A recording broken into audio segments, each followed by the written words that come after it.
voices. Okay, what I wanted to say is that we are all here as friends, family, community members, and elected officials who are trying to help those who need behavioral health and mental health services. And I read through Senate Bill 3, and I wanted to kind of briefly recap what Senate Bill 3 said. And I know, I talked to Senator Munoz, and he's very thankful everybody's here and appreciates all your hard work. This year, the New Mexico legislature passed Senate Bill 3, the Behavioral Health Reform and Investment Act, which is a major step forward in how our state organizes, funds, and delivers behavioral health services. This act recognizes what all of us in this room already know. New Mexico's behavioral health needs vary by region and lasting progress requiring bringing local voices, local data, and local solutions to the table. At its core, the legislation divides the state into behavioral health regions, and each is responsible for shaping its own regional plans, and that's why we're called Region 11.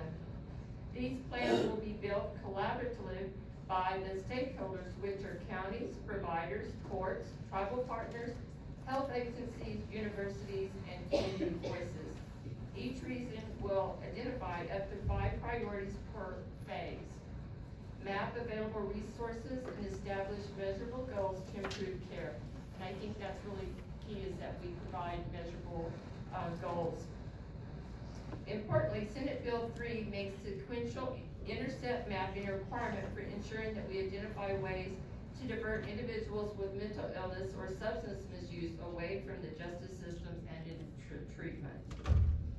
Senate Bill 3 also directs funding to where it's needed most. Investments must align with regional priorities, address gaps in services, and support disproportionately impacted communities. Grants can run up to 4 years, cover care for uninsured and indigent residents, and provide emergency support when services are at risk. And mental health, behavioral health issues have really plagued our communities for a long time. So it's something that we've done to really help solve this problem.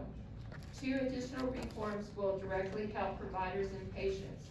First, the Healthcare Authority must create a universal credentialing process to reduce administrative burdens so providers can focus on care and not paperwork. How many people are tired of paperwork?